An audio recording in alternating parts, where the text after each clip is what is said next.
आज हम बात करेंगे ऑटिज्म स्पेक्ट्रम डिसऑर्डर के बारे में। ये बच्चे अधिकतर पंजों के बल पर चलते हैं। ये बच्चे सोशलाइजेशन नहीं करते। बस आपको बेसिकली ध्यान क्या रखना है, शुगर फ्री रखना होगा। ऑल टाइप शुगर बिल्कुल बंद करना होगा। ऑल टाइप स्क्रीन बंद करनी पड़ेगी।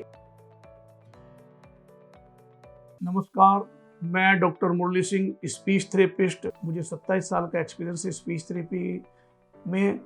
और आज हम बात करेंगे ऑटिज्म स्पेक्ट्रम डिसऑर्डर के बारे में। ऑटिज्म स्पेक्ट्रम डिसऑर्डर बेसिकली होता क्या है और ऑटिज्म स्पेक्ट्रम डिसऑर्डर के अंदर और कौन कौन से डिसऑर्डर आते हैं।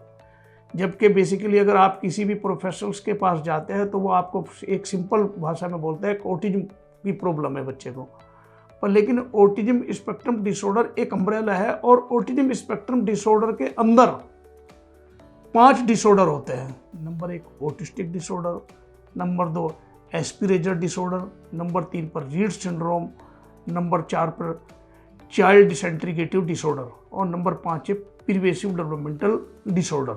नंबर 1 ये कि कम्युनिकेशन की सभी में पांचों में प्रॉब्लम रहती है। ये बच्चे अधिकतर पंजों के बल पर चलते हैं। और थर्ड एक और बेसिकली इन बच्चों में पूरी प्रॉब्लम होती है कि ये बच्चे सोशलाइजेशन नहीं करते। सोशलाइजेशन की इनकी बहुत बड़ी एक प्रॉब्लम होती है। इन बच्चों में आपको ऐसा दिखाई देगा कि ये जानते तो सब कुछ है, क्योंकि साइन लैंग्वेज से काम चला लेते हैं और फ़ोन को ऑपरेट करते हैं। तो पेरेंट्स सोचता है कि मेरा बच्चे को ज़्यादा कोई प्रॉब्लम नहीं है, पर लेकिन जैसे ही पेरेंट्स 3 या 4 साल के बाद देखता है कि बच्चा तो बोल ही नहीं रहा, तो इस तरह की समस्या के बाद पेरेंट्स किसी पेडियाट्रिशियन के या किसी अन्य डॉक्टर्स के पास जाता है। जबकि वास्तव में यह है कि जब बच्चे ने बोलने में थोड़ी सी कमी की और वह आई कांटेक्ट या सोशलाइजेशन या कम्युनिकेशन या उसकी हाइपर एक्टिविटी या अटेंशन ना देना, एक ही सामान से खेलते रहना, जब ये सारे सिम्टम पेरेंट्स को दिखाई दे रहे हैं तो पेरेंट्स को immediate speech and language therapist के पास जाना चाहिए। और जाने के बाद उसका पता लगेगा कि वास्तव में क्या ये ऑटिज्म स्पेक्ट्रम डिसऑर्डर है। और ऑटिज्म स्पेक्ट्रम डिसऑर्डर में जो मैंने बताए 5 डिसऑर्डर, उसमें कौन सा डिसऑर्डर इस बच्चे को है। पहला है ऑटिस्टिक डिसऑर्डर। ऑटिस्टिक डिसऑर्डर में बच्चा चुप चुप रहता है, बच्चा एक कोने में खेलता है या पूरा रूम है। अगर पेरेंट्स या और दूसरे बच्चे हैं वो उनके साथ किसी भी तरह का कोई सोशलाइजेशन नहीं करता, वो अपनी मस्ती में ही मस्त रहता है। उसकी कम्युनिकेशन की बिल्कुल पूरी तरह से वो जीरो रहता है। इसी तरह से एस्पिरेजर डिसऑर्डर। एस्पिरेजर डिसऑर्डर में भी बेसिकली वही है, कुछ उसमें एडिशनल है। उस एडिशनल में यह है कि वो पंजों के बल पर चलना।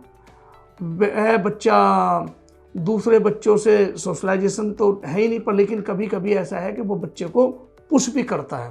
और आइस ब्लिंक करना, आइस ब्लिंक के साथ साथ वो है अपनी हथेलियों को इस तरह से हिलाना या कानों के ऊपर हाथ रखना। और उसको अगर दूसरी तरह की कोई ऐसी वो साउंड आ रही है तो उस साउंड को भी वो नहीं सुन रहा, तो उसको सेंसरी इशू भी होते हैं। ये सारी प्रॉब्लम एस्पिरेजर डिसऑर्डर में होती है। एक प्रॉब्लम है रीड सिंड्रोम। रीड सिंड्रोम में बेसिकली 95-96% उसमें फीमेल होती हैं, जबकि ऑटिस्टिक डिसऑर्डर और एस्पिरेजर डिसऑर्डर में अप्रोक्सीमेट 5 से 7% फीमेल रहती है। बाकी जो होते हैं वो मेल होते हैं। और रीड सिंड्रोम में 96-97% फीमेल होती है। और वो अपने हाथों को इस तरह करना या हाथों को ऐसे चलाना या कूदना या हाथों को इस तरह से घुमाना, पंजों के बल पे चलना, ये सारी रीड सिंड्रोम वाले बच्चे में होती है। एक चौथे नंबर पे है child disintegrative disorder. Child disintegrative disorder में भी एस्पिरेजर डिसऑर्डर के जो गुण है, पंजों के बल पे चलना, सेंसरी इशू होना, कम्युनिकेशन की प्रॉब्लम, सोशलाइजेशन ना करना, ये सारी प्रॉब्लम उसमें होती है। एक है 5वें नंबर पे pervasive developmental disorder. Pervasive developmental disorder in चारों डिसऑर्डर से कुछ हटकर है।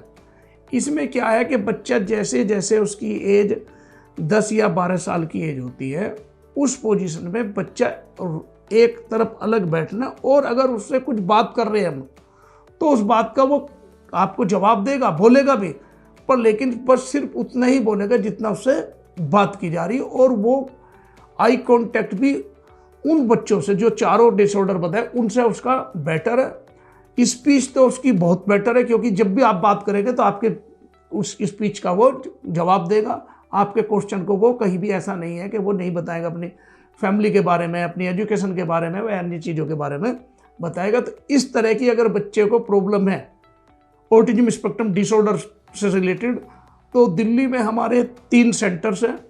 डॉक्टर प्लाजा, ये हमारे गगन विहार ईस्ट दिल्ली में, वेस्ट पंजाबी बाग और ग्रेटर कैलाश में है। आप इन सेंटरों पे, किसी भी सेंटर पे आप आकर इस तरह के बच्चे का असेसमेंट करा सकते हैं। और इसके साथ साथ उस बच्चे को स्पीच और लैंग्वेज थेरेपी से अलग दूसरी थेरेपी की भी रिक्वायरमेंट हो सकती है। तो उस असेसमेंट से आपको जानकारी हो जाएगी कि बच्चे को क्या क्या रिक्वायरमेंट है और स्पीच थेरेपी भी उसको कितने समय में उसका बेनिफिट होगा, क्योंकि बहुत जल्दी एकदम उसमें बड़ा इम्प्रूवमेंट नहीं हो रहा, उनमें 6 महीने साल भर करीब लग जाए, क्योंकि ये भी देखना पड़ेगा कि वो माइल्ड मॉडरेट पर सीवियर कौन सी कैटेगरी में है।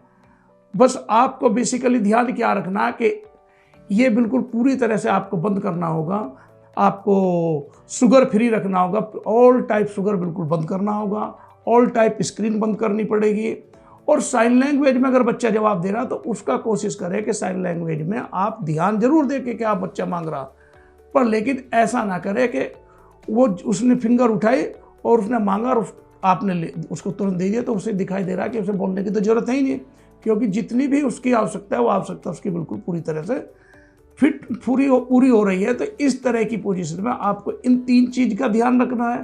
कोशिश करना है कि एनर्जेटिक चीज़ें भी बहुत कम से कम दें, ये नहीं है कि आप बादाम और या इस तरह की एनर्जेटिक चीज़ें देनी शुरू कर दी, उससे भी हाइपर एक्टिविटी बढ़ेगी। और हाइपर एक्टिविटी बढ़ेगी तो पेरेंट्स में ज़्यादा परेशानी में भी रहेगा और पेरेंट्स को भी बच्चा बिल्कुल पूरी तरह से कोऑपरेट नहीं कर रहेगा।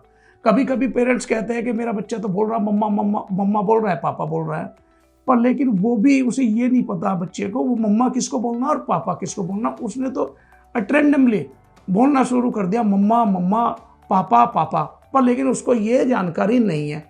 कुछ बच्चा रिपीटेशन की प्रॉब्लम है, वो बोलता जा रहा मम्मा मम्मा मम्मा पापा पापा, ये भी एक ऑटिस्टिक डिसऑर्डर में प्रॉब्लम है। और एक प्रॉब्लम ये है कि एक बच्चा अगर हमने कहा बेटा चलो बाहर जा रहे हैं, तो वो भी कहेगा, उसको नहीं जानकारी कि क्या बोलना, वो भी कहेगा बेटा चलो बाहर जा रहे हैं। ये ऑटिज्म स्पेक्ट्रम डिसऑर्डर में इक्विलिब्रियम की प्रॉब्लम है।